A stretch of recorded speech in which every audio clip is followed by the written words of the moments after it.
The great Stoic philosopher Epictetus once said the key is to keep company only with people who uplift you, whose presence calls forth your best. You've probably heard the saying, you're the average of the 5 people you spend the most time with. Well, today we're going to explore that idea through a Stoic lens. We will discuss the 7 types of people who can derail your progress in Stoic philosophy and how to navigate these challenging relationships. Before we begin, I would appreciate if you would like the video so that you can help me to continue spreading the Stoic philosophy. If you are not subscribed, I recommend you to subscribe and activate the bell so you don't miss any video type of people. Number 1, the complainer. We all have that friend, family member, or coworker who seems to find fault in everything. Whether it's the weather, their job, or even the food at a popular restaurant. They never miss an opportunity to express their dissatisfaction. Now you might wonder, why should this concern me? I can just ignore them. Well, that's easier said than done. Consistent exposure to such negativity has a draining effect on your mental well-being. It's akin to a leaky faucet, slowly depleting your reservoir of emotional energy. Stoicism teaches us to focus on actionable solutions instead of dwelling on problems. For example, imagine you're collaborating on a project with someone who is a perpetual complainer. Each meeting turns into an exhausting session of complaints without any constructive dialogue. The impact the team's morale declines. You're sidetracked from finding actionable solutions, and you'll likely find yourself increasingly disenchanted with the project, and possibly even life in general. So how does Stoicism help us deal with a complainer? There are several strategies you can employ. First, limit your exposure to this individual whenever you can. If that's not possible, perhaps because they're a family member or colleague, then your second option is to mentally distance yourself during their diatribes. Think of their complaints as a passing storm, loud and unsettling, but ultimately temporary and powerless against the unmovable mountain. That is your own inner tranquility. Your third option is to steer the conversation toward solutions, or to change the subject to something more constructive. To quote Marcus Aurelius, "You have power over your mind, not outside events. Realize this, and you will find strength." This timeless Stoic wisdom encourages us to guard our mental peace, diligently ensuring that the negativity from chronic complainers doesn't deviate us from our Stoic path of resilience and virtue. Type of people number 2, the drama magnet. Imagine you're navigating your life as if it were a ship sailing through calm waters. But then you encounter the whirlpool known as the drama magnet. This individual seems to have an unending series of crises, conflicts, or controversies. And like a whirlpool, they have an unsettling ability to suck you into their vortex of chaos. You might initially find yourself attracted to the drama magnet's energy, mistaking it for passion or excitement. However, you'll soon realize that being in their spheres, like navigating a ship through a storm, exhausting and dangerous. Now, what makes dealing with drama magnets so tricky is that their crises can often feel like your own. Their chaos is infectious. You might even find yourself embroiled in conflicts that you had no initial part in. Let's take a practical example. You have a friend who has frequent fallouts with others. In your social circle today, they're not talking to Sarah tomorrow. It's Tom. Your friend comes to you for advice, but you notice that this cycle never ends, and suddenly you find yourself also at odds with Sarah or Tom because you tried to intervene. In this case, you could employ a strategy called reflective listening. Instead of offering advice or taking sides, mirror their words back to them. For example, if they say, "I can't believe Sarah said that about me," you could respond with, "So you're feeling betrayed by Sarah's words?" This technique allows you to provide emotional support without getting entangled in the drama yourself. Another approach, and one that might sound counterintuitive, is to become selectively unavailable. Stoicism reminds us to value our time highly, and sometimes that means being unavailable for other people's crises, especially if they're recurring without resolution. Turn off your phone during certain hours. Create focus periods where you concentrate solely on your work or personal development. And let it be known that during these times you're not to be disturbed.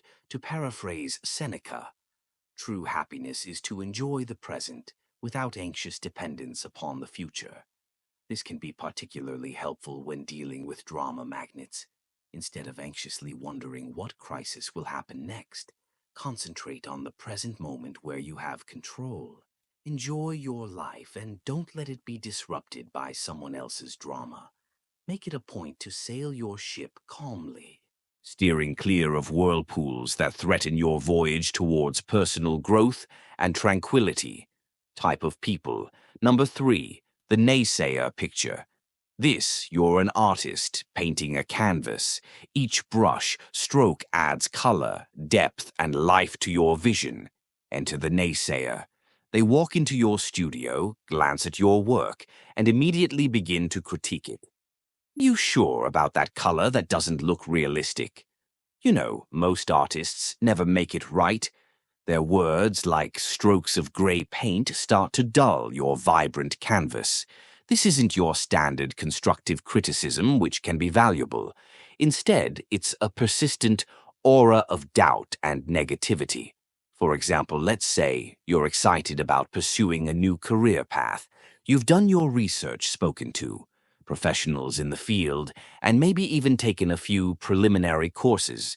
When you share your enthusiasm with the naysayer, they quickly list all the reasons it won't work out. The market is too competitive. Do you have the right skills? What if you fail soon enough? Their doubts start to feel like your own, and the self-assured vision you had starts to wobble.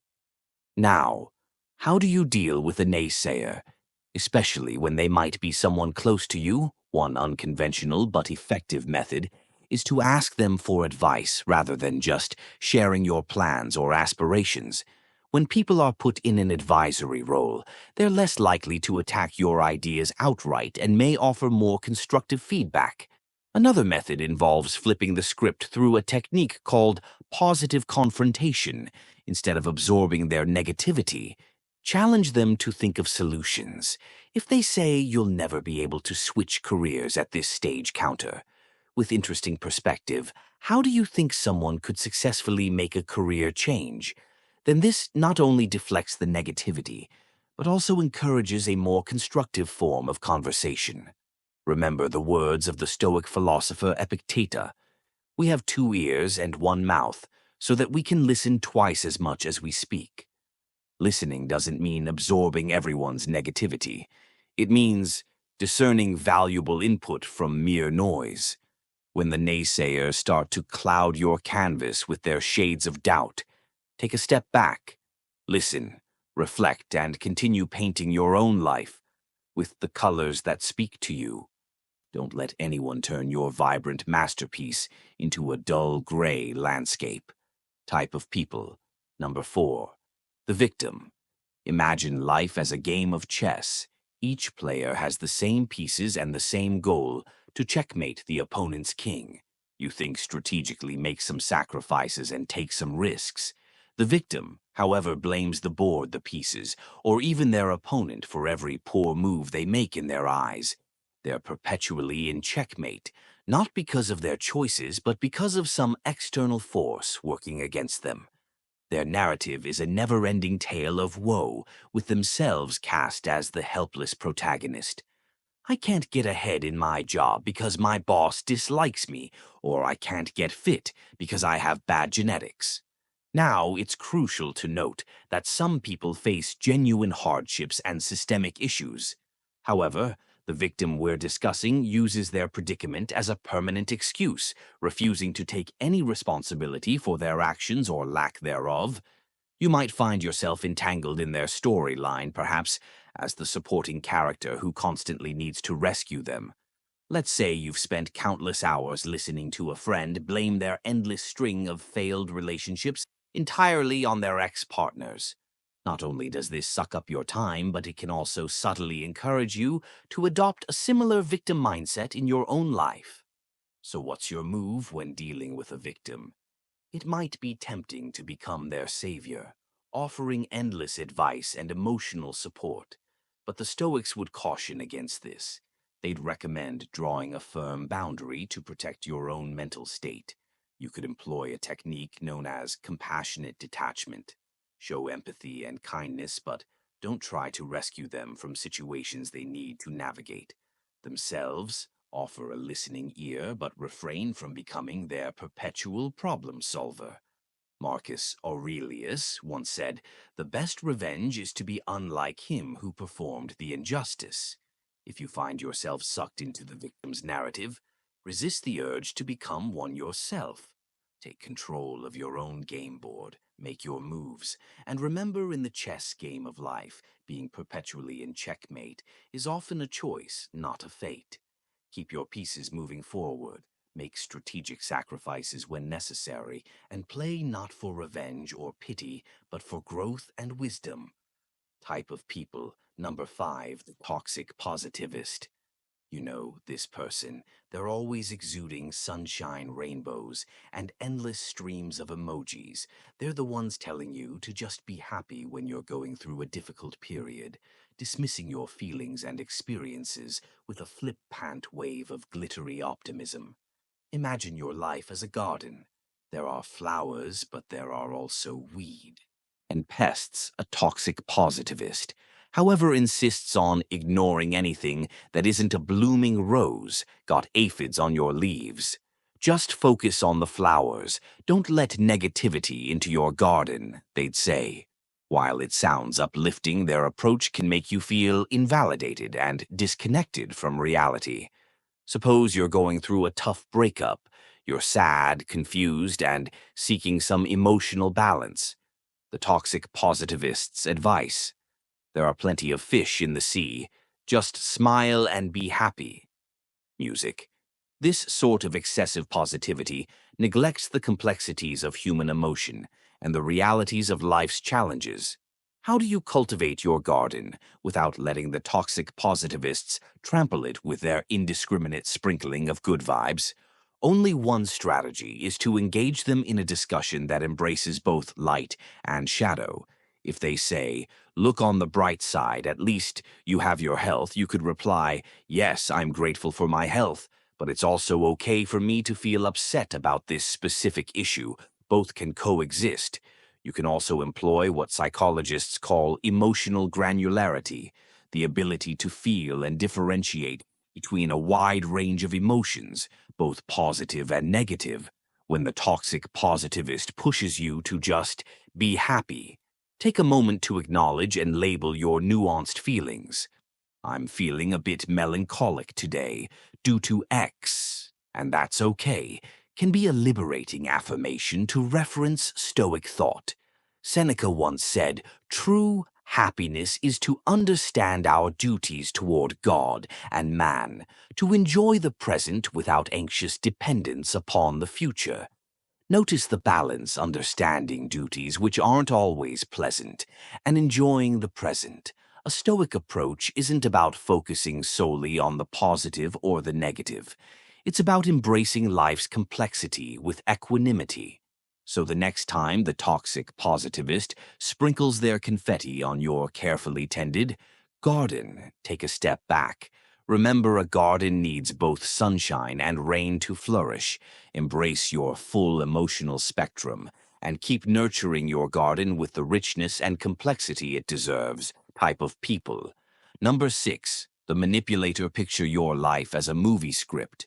You're the main character, and you have an idea of how your story should unfold, where the twists are, who your allies and mentors are, and what your final act looks like. Enter the manipulator, the shadowy producer who subtly rewrites your script without you even realizing it, until one day you find your storyline has veered off course. The manipulator is skilled in the art of emotional or psychological maneuvering. They might use flattery, guilt trips, or even deceit to steer you in a direction that benefits them. You might have a friend who always manages to get you to pay for dinner by saying something like, "You know, I've been having a rough month and you're so successful, it wouldn't mean much to you but would make my day better over time." You find that your generosity has been taken advantage of, but calling them out feels uncomfortable because they framed it as a favor to a friend. In need, handling a manipulator can be a tricky business. One method to counteract their tactics is what some experts call fogging. This technique involves agreeing with any truth in the manipulator's statements, but refusing to be moved by emotional coercion. If they say you're so successful, you should cover dinner, you could respond, "You're right that I've been doing well, but let's split the bill as we usually do." Another approach is to set clear boundaries and enforce them. If the manipulator wants you to lend them money or commit to tasks you're uncomfortable with, learn to say no assertively. Keep your tone calm and your words clear. "I can't lend money, but I'm here to offer emotional support," sets a boundary while maintaining the friendship. Drawing inspiration from Stoic thought, Epictetus warned us we cannot choose our external circumstances, but we can always choose how we respond to them. The manipulator thrives on your predictable reactions. They manipulate your kindness, your guilt, or your desire for approval by choosing to respond differently.